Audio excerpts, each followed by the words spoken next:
I will be speaking about the organizations that help the issue of domestic violence within Nicaragua. The first organization I will speak of is La Corriente, a feminist LGBT organization located in Managua, Nicaragua, the capital city.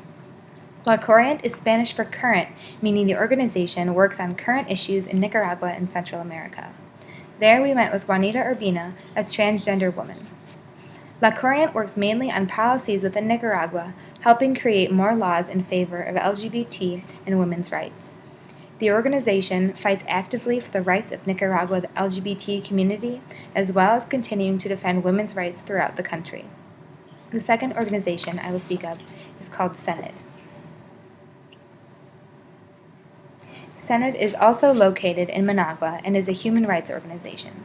There we met with a lawyer who told us that Senate provides legal advice and counseling to battered women, as well as providing education to women about how to leave their abusive homes.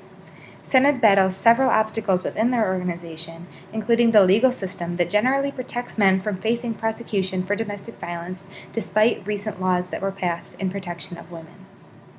They also battle the women's fear of leaving their husbands because they depend on them financially and would not be able to properly care for their children without his support. Because of this financial issue, many women are reluctant to press charges against their husbands or send them to jail. They simply want the violence to stop. The third place I will speak of is Centro de Mujeres Actual. This is the Aquilina Women's Center. This women's center appears at first to be a standard health clinic for women in the community, but they provide services beyond basic health. The Aquilina Women's Center also provides specialized care for women facing domestic violence, whether they're being abused by fathers, uncles, brothers, or husbands. The violence seen in this center includes anything from rape, physical and verbal abuse, and sexual mutilation. The Women's Center also holds self-help group meetings aimed at empowering the women and helping them gain control over their lives and situations.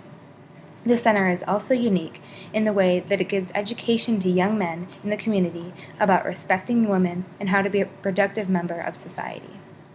The last place I will speak of is Casa Materna.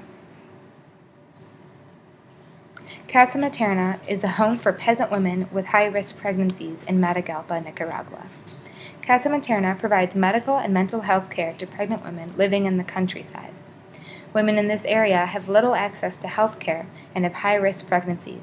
Before this center existed, many women died during their pregnancies due to lack of care and transportation. The center provides psychological counseling to the women, giving special care to women coming from abusive homes or those who may have been sexually abused. These centers all work hard to defend the rights of Nicaraguan women and put an end to domestic violence, but there is still a lot of work to be done. Many of the issues that these centers face have to do with funding. They simply do not have the money that they need in order to provide the services that are necessary.